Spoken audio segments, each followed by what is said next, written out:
Hi, my name's Brad McCormack, and this is my city history video about Adelaide. Adelaide is the capital city of the state of South Australia and is located between the shores of Gulf St Vincent to the west and the Mount Lofty Ranges to the east. The nutrient-rich soil of the Adelaide Plains and many waterways running from the hills to the sea provided ideal natural conditions for flora, fauna and Aboriginal peoples to thrive in the area for thousands of years. Before European colonisation, the Adelaide region was an open, grassy plain with patches of trees and shrubs. This environmental condition was the result of hundreds of generations of skillful land management by the Kaurna people, who were the original custodians of the region.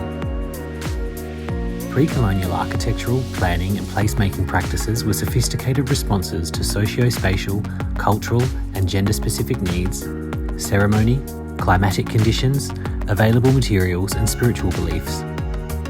The Kaurna people's connection with and successful management of country had a strong influence on the placement and layout of Adelaide. This is evident in early British colonial documents and maps of the area. In particular, the area that is now occupied by the city of Adelaide was the heart of Kaurna country and was called Tandanya, which translates to Red Kangaroo Place. The British colonised Adelaide in 1836. This was during the Industrial Revolution, which brought about rapid urbanisation in Europe and highlighted many of the social issues of unplanned city growth. Colonel William Light was South Australia's first Surveyor General and was responsible for designing and planning the settlement of Adelaide. In doing so, Light was clearly influenced by historic European urbanisation patterns and trends and are still evident in Adelaide's current urban form. Some of Colonel Light's early influences include the grid layout that was prominent in classical Greek and Roman cities, highlighting grand civic buildings that defined the humanism movement of Renaissance and Baroque cities of the 15th to 18th centuries. Many of South Australia's significant civic and cultural buildings such as Parliament House, Government House, Town Hall, Art Gallery, Museum and Library were sited on the two primary boulevards of King William Street and North Terrace. Another of Light's influences were from the industrial cities of Europe and rapidly emerging transport technology. This is evident today in Adelaide's wide streets.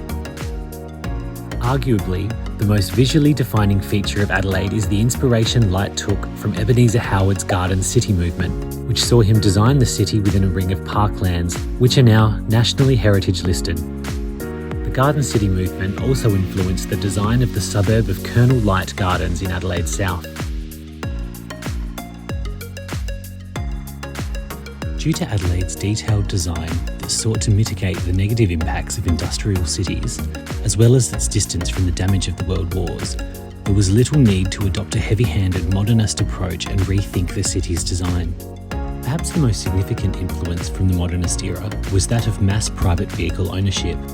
In 1968, the state government released the Metropolitan Adelaide Transport Study Plan, or MATS Plan, to examine the then, current and future transport needs of the growing city. The MATS Plan recommended the construction of 98 kilometres of freeways, 34 kilometres of expressways, widening 386 kilometres of existing roads and a subway infrastructure.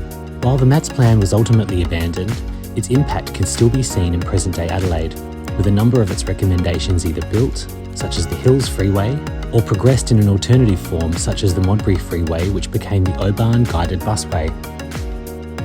The cyclical evolution of cities continues in Adelaide, with the postmodernism movement influencing increasing mixed use and integrated transport and land use development. Although a relatively young city as we know it today, I hope you agree that Adelaide has a rich and diverse urban planning and design history which dates back hundreds of generations with cross-continental influences. Thanks for watching, and I hope you learned a little something about Adelaide.